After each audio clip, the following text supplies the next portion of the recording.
Tanpa berlama-lama lagi, mari kita lanjutkan ke cerita berikutnya. Wang Lin bisa merasakan kekuatan yang kuat dari kapak merahnya. Tubuhnya bergetar ketika darah merembes keluar dari mulutnya dan dia dengan cepat mundur 1000 kaki. Leluhur klan iblis raksasa batuk seteguk darah, tetapi kakinya terasa kaku, jadi dia tidak bisa bergerak sama sekali. Segera raungan keluar dari mulut leluhur klan iblis raksasa. Saat ini, dia seperti binatang buas yang bersinar merah saat dia memaksakan dirinya melangkah maju dan menyerang Wang Lin dengan kapak merahnya. Anak kecil Wang Lin, matilah! Leluhur klan iblis raksasa mengangkat kapaknya dan mengayunkannya lagi ke bawah. Saat Wang Lin mundur, matanya menjadi dingin, kemudian tangannya membentuk segel.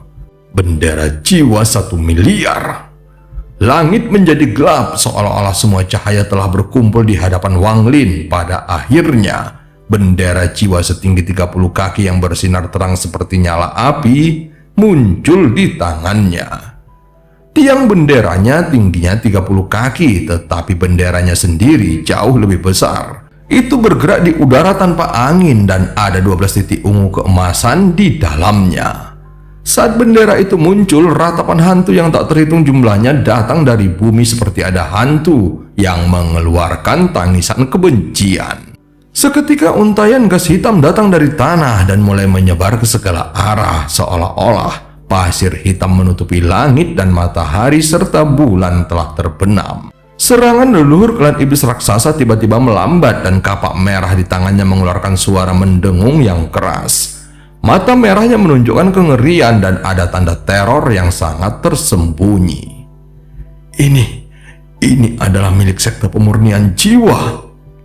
Leluhur klan iblis raksasa menarik napasnya dalam-dalam. Dia sepertinya mengenali asal-usul bendera itu, tetapi dia tidak bisa mempercayainya. Lagi pula tidak mungkin bendera ini muncul di tangan Wang Lin. Namun saat ini bendera tersebut terlihat sama dengan yang ada di ingatannya, sehingga dia harus mempercayainya. Pada saat ini di perbatasan klan iblis raksasa, wanita bergaun ungu yang masih menonton tiba-tiba mengerutkan keningnya. Dutian memaksaku keluar dari sekte pemurnian jiwa, sehingga dia bisa memberikan bendera 1 miliar jiwa ini kepada Wang Lin. Meskipun ini hanya ilusi, itu bukanlah sesuatu yang bisa dilawan oleh leluhur klan iblis raksasa. Wanita ini segera menghela napas berat. Dia telah mengamati Wang Lin sejak lama dan masih belum dapat menemukan hati daunya. Dia merasa mungkin bisa berhasil jika dia menggunakan teknik rahasia saat dia pingsan.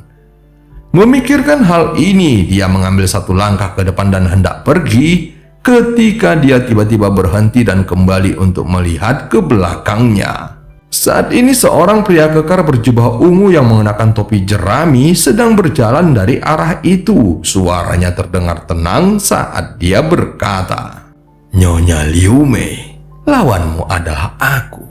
Liu Mei memandang pria kekar itu dan bergumam, "Memiliki topi jerami paman bela diri Yun Kue, berarti kamu adalah salah satu dari 4 kandidat yang dipilihnya. Namun hanya dengan mengandalkan tingkat kultivasi formasi jiwa tahap menengah, kamu tidak akan dapat menghentikanku." Pria kekar itu hanya tertawa saat mendengarnya dan berkata, "Kultivasi Nyonya Liu Mei terlalu berat bagiku, tetapi aku tidak bisa mengabaikan perintah senior Yun Kue. Bagaimana kalau kamu minum bersamaku sebentar? Lalu aku akan pergi dan aku tidak akan melanggar perintah." Liu Mei segera memindahkan sehelai rambutnya ke belakang telinganya dan tersenyum indah. "Kamu orang yang menarik, tetapi kamu harus menungguku. Aku akan membantu leluhur klan iblis raksasa terlebih dahulu. Lalu aku akan minum bersamamu." Pria kekar itu mulai gelisah dan tersenyum kecut. "Itu tidak baik. Wang Lin adalah temanku. Bagaimana aku bisa membiarkanmu pergi begitu saja?" Liu Mei langsung menghela napas panjang. Dia memandang pria kekar itu dan berkata, "Pergilah, aku tidak ingin menyakitimu." Setelah mengatakannya, dia bersiap untuk pergi. Namun pria kekar itu duduk dalam posisi lotus, tangannya segera membentuk segel dan domennya segera muncul. Di belakangnya ada sosok seorang pemuda yang muncul dan menatap pria kekar itu dengan kekaguman yang mendalam di matanya. Liu Mei berhenti sekali lagi dan kembali menatapnya. Domen pemotongan emosi. Tidak heran kamu dipilih oleh paman bela diri. Sungguh keinginan yang kuat dan hati yang kuat. Untuk memahami emosi antara guru dan murid, kamu menciptakan ide dari niat lalu menggunakan ide tersebut untuk menerima seorang murid, mencintai murid sebagai putramu, menunjukkan kebaikan untuk mendapatkan rasa syukur, dan menggunakan tragedi untuk memasuki tahap formasi jiwa. Segala sesuatu yang kamu lakukan membuat dirimu muncul sepenuhnya di dalam hubungan guru atau murid ini. Hari di mana dia akhirnya memahami domainnya sendiri dan akan memasuki tahap formasi jiwa adalah hari di mana dia harus membunuh muridnya sendiri. Dia tidak hanya harus membunuh muridnya yang dia cintai seperti anak laki-lakinya, dia juga tidak bisa memberikan kematiannya yang cepat. Dia harus perlahan-lahan membuat muridnya menderita. Hanya dengan begitu, rasa sakit di jantungnya bisa tumbuh cukup besar sehingga dia bisa menggunakan kesedihan ini untuk mencapai tahap formasi jiwa. Hal ini kelihatannya penuh dengan emosi, namun sangat kejam, tetapi di dalamnya masih ada sedikit emosi. Bisa mencapai tahap formasi jiwa seperti ini jelas bukan sesuatu yang bisa dicapai oleh orang normal. Saat itu, ketika Wang Lin melihatnya, dia tidak bisa menahan diri untuk tidak menghela napas berat. Bagaimanapun, itu bukanlah sesuatu yang bisa dilakukannya. Pada saat ini, Wang Lin mengibarkan bendera 1 miliar jiwa dan kemudian memasukinya dengan jiwa asalnya. Bendera mulai bergerak dan suara gemuruh yang mampu menembus langit datang dari dalamnya. Fragmen jiwa yang tak terhitung jumlahnya keluar dari bendera jiwa mengikuti jejak 12 fragmen jiwa transformasi jiwa berwarna ungu keemasan. Ekspresi leluhur klan iblis raksasa langsung berubah drastis. Dia tidak pernah menyangka Wang Lin akan memiliki harta karun seperti ini. Sekarang dia merasakan pahit di dalam hatinya. Jika dia tahu bahwa Wang Lin memiliki harta karun semacam ini, maka apapun yang terjadi, dia tidak akan memulai pertarungan dan menggunakan kekuatan penuhnya untuk melarikan diri adalah pilihan terbaik.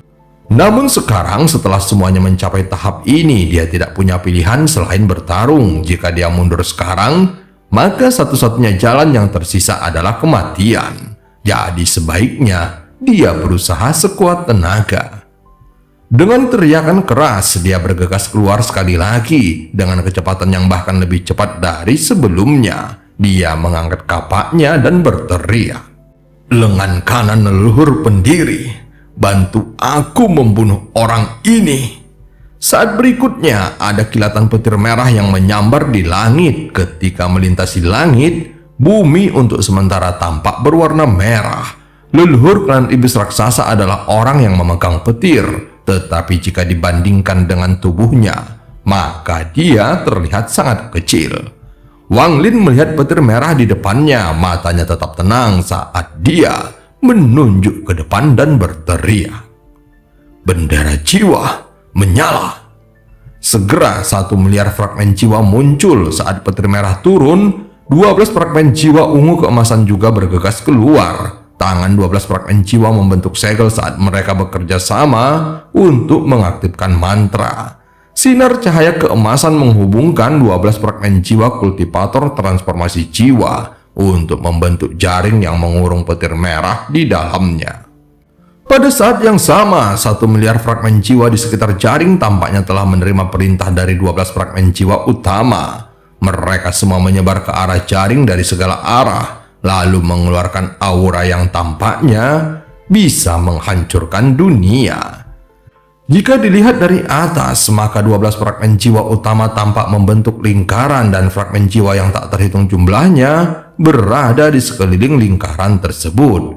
Pada saat ini, fragmen jiwa tak terhitung jumlahnya masuk ke dalam lingkaran. Saat fragmen jiwa memasukinya, langit dan bumi berguncang, mustahil untuk melihat apa yang terjadi di dalam. Seseorang hanya bisa sesekali mendengar ucapan dari leluhur klan iblis raksasa. Tetapi pada saat ini, seberkas cahaya merah membuka celah melalui fragmen jiwa. Leluhur klan iblis raksasa yang sekarang tampak seperti sekantong tulang keluar sambil memegang kapak merah. Setelah muncul, dia langsung batuk seteguk darah. Dia menatap Wang Lin dengan ketakutan dan berniat melarikan diri. Tetapi dia masih terlambat. Fragmen jiwa yang tak terhitung jumlahnya sekali lagi menyerang. 12 jiwa utama berwarna ungu keemasan mengeluarkan tawa menakutkan dan menerkam leluhur klan iblis raksasa sekali lagi. Leluhur klan iblis raksasa tersenyum masam. Bagaimana dia bisa melawan bendera 1 miliar jiwa yang bahkan ditakuti oleh para kultivator Ascendant. Meskipun dia memiliki kapak leluhur pertamanya, namun dengan tingkat kultivasinya saat ini, dia tidak dapat menggunakan kekuatan penuhnya. Matanya berbinar saat dia mengaum dan dia melemparkan kapak ke arah Wang Lin. Kapak itu menembus semua fragmen jiwa dan mendekati Wang Lin dalam sekejap mata. Namun Wang Lin tidak menunjukkan tanda-tanda kekhawatiran. Ketika kapaknya mendekat, pedang surgawi langsung memblokirnya.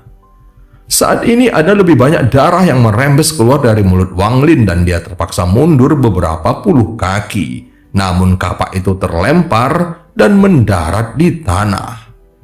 Wajah leluhur klan iblis raksasa pucat dan matanya dipenuhi kegilaan. Dia menatap Wang Lin dengan tatapan kejam dan menarik napasnya dalam-dalam. Lalu jiwa asalnya bergetar dan dia berteriak, "Kekuatan garis keturunan!" Alasan dia tidak menggunakan kekuatan garis keturunannya sebelumnya adalah karena jika dia menggunakannya sebelum dia menyelesaikan kepemilikan tubuhnya, maka hal itu akan menyebabkan kerusakan parah pada jiwa asalnya. Kemungkinan besar jiwa asalnya akan runtuh karena menggunakannya. Jadi tidak ada bedanya dengan bunuh diri. Namun sekarang dia tidak punya pilihan lain. Hanya ketika dia menyelesaikan kepemilikan tubuhnya, barulah dia dapat menggunakan garis keturunan dengan aman, karena sebagian besar serangan balik akan diserap oleh tubuhnya. Meskipun beberapa di antaranya masih mencapai jiwa asalnya, namun itu masih bisa ditahan. Mata Wang Lin dingin saat dia melihat leluhur klan iblis raksasa. Dia menunjuk ke bendera jiwa dan menyebabkan lebih banyak lagi fragmen jiwa yang keluar. Wang Lin harus membunuh leluhur klan iblis raksasa yang mengetahui bahwa dia memiliki mutiara penentang surga. Saat berikutnya, seluruh langit sepertinya digerakkan oleh tangan raksasa, dan kemudian pusaran raksasa tiba-tiba muncul di atas leluhur klan iblis raksasa. Pada saat ini, fragmen jiwa yang tak terhitung jumlahnya menutupi leluhur klan iblis raksasa. Mereka semua sedang dalam proses melahapnya. Namun leluhur klan iblis raksasa hanya tertawa sinis. Berbelok. Pusaran raksasa itu tiba-tiba mulai berputar dan kekuatan hisap yang tak terbayangkan muncul. Saat itu muncul, beberapa fragmen jiwa di sekitar leluhur klan iblis raksasa mengeluarkan jeritan yang menyedihkan dan tersedot ke dalamnya. Wang Lin bisa merasakan kekuatan hisap yang kuat mengelilinginya dan tubuhnya dengan enggan terbang menuju pusaran. Pada saat yang sama, leluhur klan iblis raksasa berteriak, "Wang Lin, orang tua ini akan mempertaruhkan jiwa asalku untuk menjebakmu di dalam kehampaan." Saat ini ada banyak fragmen jiwa yang mengelilinginya dan 12 fragmen jiwa kultivator transformasi jiwa telah memasuki tubuhnya dan mulai melahap jiwa asalnya. Dagingnya telah disedot hingga kering dan jiwa asalnya telah rusak. Saat Wang Lin tersedot ke dalam pusaran, dia melihat ke arah leluhur klan iblis raksasa dan tersenyum mengejek. Lahap. Saat dia mengatakannya, fragmen jiwa mulai melahap lebih cepat. Leluhur klan iblis raksasa mengeluarkan beberapa erangan menyedihkan sebelum jiwa asalnya benar-benar dilahap. Pada akhirnya, leluhur klan iblis raksasa meninggal dengan mengenaskan. Saat tubuh Wang Lin memasuki pusaran, dia mengulurkan tangan kanannya dan semua fragmen jiwa dengan cepat membentuk rantai untuk mencegah Wang Lin tersedot ke dalamnya. Menggunakan jeda waktu yang diberikan rantai fragmen jiwa, dia mengaktifkan formasi yang telah dia persiapkan sebelumnya. Saat dia merasakan hisapannya meningkat, dia dengan cepat menarik semua fragmen jiwa dan tentu saja dia tidak akan melupakan tas leluhur klan iblis raksasa. Kemudian kekuatan hisapnya semakin meningkat dan Wang Lin tahu dia tidak bisa menahannya lebih lama lagi. Namun matanya tiba-tiba berbinar saat dia melihat kapak raksasa yang berjarak 1000 kaki. Dia segera mengulurkan tangannya, tetapi sebuah kekuatan yang kuat menahan cengkramannya. Wang Lin segera mengeluarkan suara erangan. Pada saat ini, tubuhnya dengan cepat diseret ke dalam pusaran. Namun Wang Lin mengangkat tangannya lagi dan menggunakan seluruh energi spiritual di tubuhnya, lalu berteriak, "Mengumpulkan!" Kapak itu menolak sekali lagi, tetapi kali ini Wang Lin memegangnya erat-erat dan menyeretnya ke arahnya. Kekuatan perlawanan dari kapak menjadi lebih kuat. Itu mencoba melepaskan diri dari genggaman Wang Lin. Mata Wang Lin menjadi berbinar. Dia menunjuk dengan tangan kirinya dan beberapa jiwa ungu keemasan terbang untuk membawa kapak itu. Pada titik ini, separuh tubuh Wang Lin sudah berada di dalam pusaran dan pada saat dia ditarik sepenuhnya ke dalamnya, dia akhirnya berhasil membawa kapak itu bersamanya dan memasukkannya ke dalam tasnya. Kemudian Wang Lin menghilang dari planet Sujaku. Tak lama kemudian, pusaran itu juga menghilang dan hanya menyisakan tengkorak leluhur klan iblis raksasa.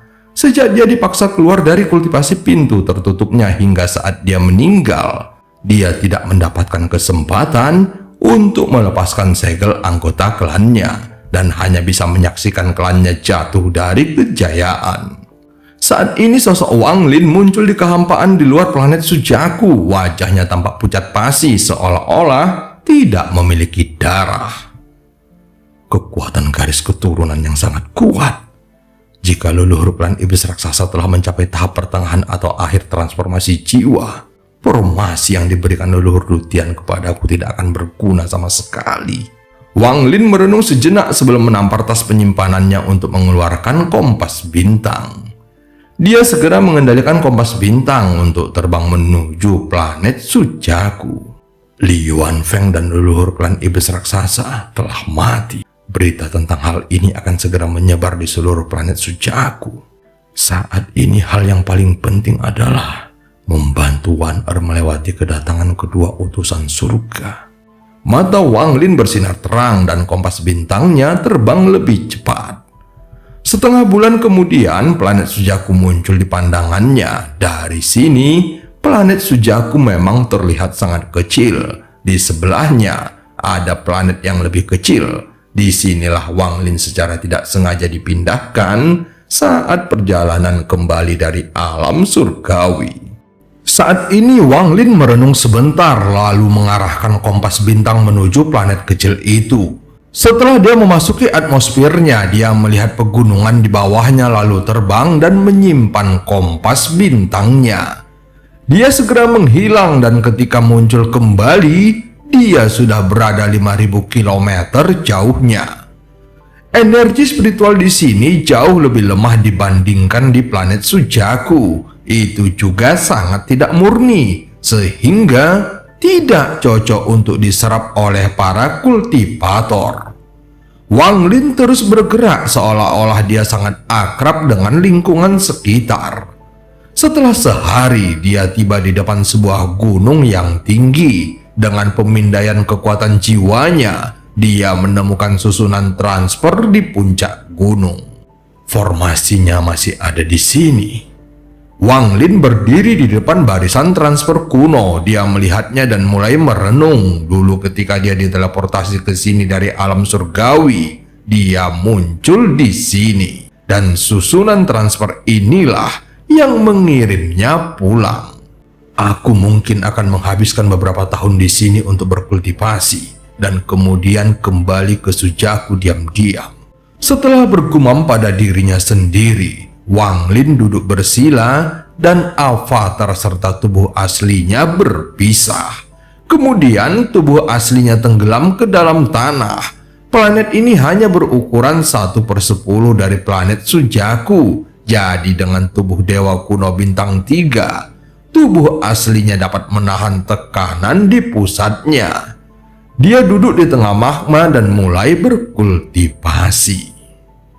Wang Lin menampar tas penyimpanannya dan seberkas cahaya merah terbang keluar, lalu berubah menjadi kapak raksasa yang mengeluarkan niat membunuh yang kuat.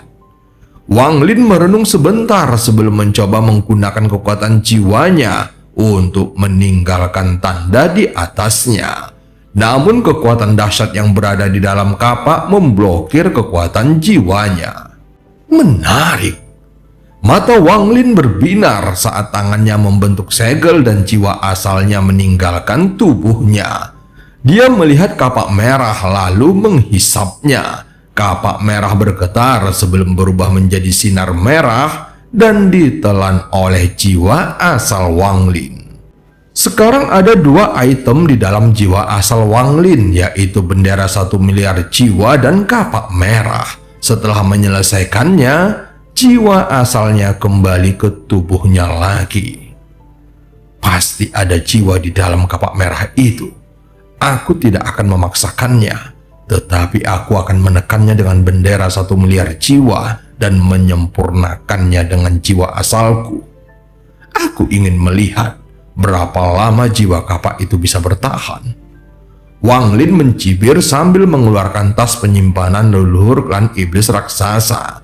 Dia menyentuhnya untuk menanamkan kekuatan jiwanya ke dalam tas, dan kemudian benda yang ada di dalamnya dengan cepat bermunculan. Dia menemukan leluhur klan iblis raksasa memiliki banyak barang bagus di dalam tasnya. Ada beberapa lusin batu giok surgawi dan batu roh berkualitas tinggi. Tentu saja ada beberapa harta karun lainnya. Meskipun kuat, itu bukanlah sesuatu yang penting bagi leluhur itu. Lagi pula, bagi klan iblis raksasa, tubuhnya adalah senjata terbaik mereka. Jadi harta karun tidak banyak digunakan. Namun ada 2 hal yang menarik perhatian Wang Lin. Salah satunya adalah botol giok merah setengah kosong yang berisi cairan mirip darah.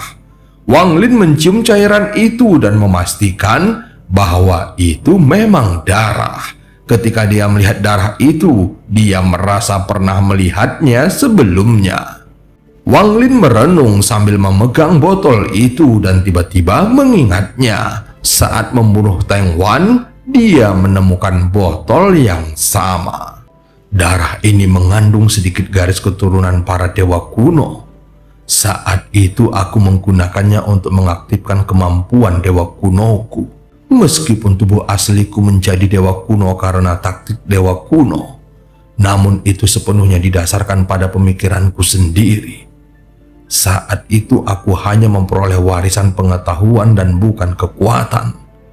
Jadi ada beberapa kemampuan yang tidak bisa kugunakan. Ini adalah hal yang sangat berguna untukku. Mungkin aku bisa membiarkan tubuh asliku menyerapnya, sehingga dapat meningkatkan kekuatanku lagi. Tidak peduli seberapa besar harga pertarungan ini, mendapatkan barang ini saja sudah bisa dianggap setara. Wang Lin menarik napasnya dalam-dalam dan dengan hati-hati memasukkan botol kecil itu ke dalam tasnya. Hal lain yang menarik perhatian Wang Lin adalah harta karun berbentuk roda. Roda itu sangat polos tanpa hiasan atau kilap apapun, bahkan ada tanda-tanda karat di atasnya. Alasan Wang Lin tertarik padanya adalah karena Suli Guo mengatakan bahwa ada jiwa yang tersegel di dalamnya dan meminta untuk melepaskan jiwa itu. Namun kata-kata Suli Guo membuat Wang Lin menjadi lebih waspada. Dia memahami Suli Guo dengan sangat baik karena dalam satu hal Suli Guo diciptakan olehnya. Suli Guo memiliki kecerdasan yang tidak dimiliki oleh jiwa pengembara. Faktanya dia adalah seorang kultivator Nesensol yang diubah Wang Lin menjadi jiwa pengembara. Setelah itu, kecerdasan Suli Guo perlahan pulih hingga dia menjadi roh pedang surgawi seperti sekarang. Kepribadian Suli Guo seperti kucing yang penakut, tetapi pada saat yang sama, dia juga sangat bangga akan dirinya. Secara keseluruhan, ini menjadikannya iblis yang sangat kompleks. Menarik.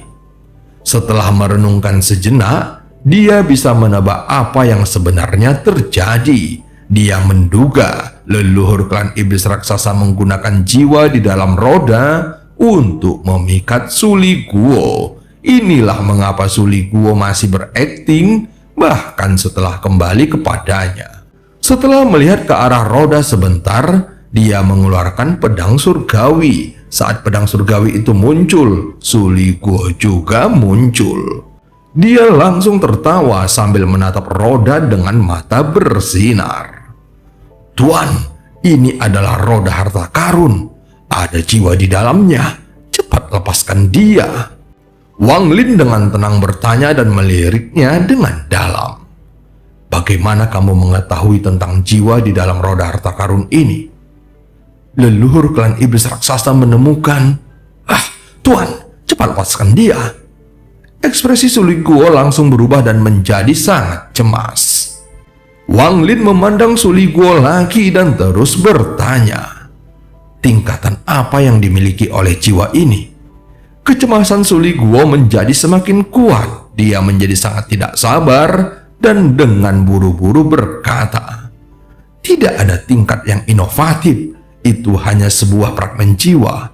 Jika kamu tidak mau menyelamatkannya, aku yang akan melakukannya sendiri." Suli Guo bahkan tidak menyadari bahwa setelah melihat roda, ketakutannya terhadap Wang Lin menghilang dan nada suaranya tanpa sadar telah berubah. Mata Wang Lin sedikit berbinar dan dia tersenyum. "Jangan terburu-buru, aku akan melepaskan jiwa itu sekarang." Setelah mengatakannya, tangan Wang Lin membentuk segel dan menembakkan sinar energi spiritual ke dalam roda. Namun roda harta karun mengeluarkan cahaya hijau dan dengan cepat menghilangkan sinar energi spiritual. Ekspresi Wang Lin tampak terkejut dan kemudian melihat lebih dekat ke roda harta karun. Sebelumnya tidak ada yang menarik perhatiannya, namun sekarang roda itu mampu memancarkan cahaya hijau yang menetralkan energi spiritualnya.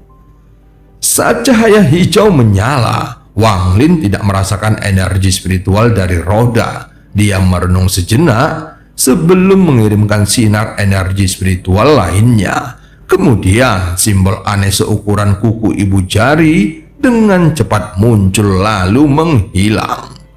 Cahaya hijau kemudian muncul sekali lagi untuk melarutkan energi spiritualnya. Sungguh menarik. Wang Lin bergumam pada dirinya sendiri dan menatap roda itu dengan penuh tanya. Namun Suli Guo telah mencapai batasnya. Tanpa sepatah kata pun dia langsung menuju roda harta karun. Wang Lin menatap Suli Guo dengan dingin. Dia merasa tindakan Suli Guo terlalu aneh dan meyakini pasti ada sesuatu yang aneh. Dia memperhatikan saat Suli Guo mendekati roda harta karun. Simbol aneh itu muncul sekali lagi, disusul oleh cahaya hijau yang muncul. Kemudian Suli Guo mengeluarkan erangan kesakitan saat dia terlempar ke belakang sejauh 10 kaki. Matanya tampak memerah. Dia meraung dan hendak mencoba lagi ketika Wang Lin menunjuk ke tempatnya dan menguncinya di udara. Suli Guo segera berbalik ke arah Wang Lin dan berteriak, "Apa yang kamu lakukan? Biarkan aku pergi. Aku akan melepaskannya." Wang Lin dengan dingin menatap Suli Guo. Tubuh Suli Guo bergetar dan sepertinya mendapatkan kembali kecerahannya. Dia menatap roda harta karun dengan ketakutan dan berkata, "Tuan, mohon jangan salahkan aku. Setiap kali aku melihat roda harta karun, Aku menjadi tidak dapat mengendalikan diriku. Wang Lin mengabaikan Suli Guo dan kemudian meraih roda harta karun itu. Jempol kirinya segera menekan ke tempat simbol aneh itu berada. Saat dia melakukannya, simbol aneh itu muncul dan mulai berkedip dengan cepat saat roda mengeluarkan cahaya hijau. Wang Lin mengerang, tetapi dia terus menekannya seolah-olah dia akan menerobos penghalang yang tak terhitung jumlahnya. Pada saat yang bersamaan terdengar serangkaian suara berderak, kemudian retakan yang tak terhitung jumlahnya muncul dan menutupi roda harta karun. Dengan keras, roda harta karun itu hancur berkeping-keping.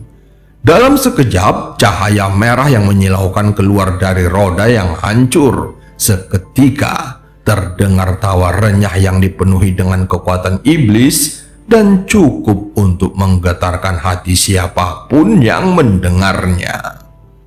Dan cerita pun berakhir. Sampai ketemu di part selanjutnya.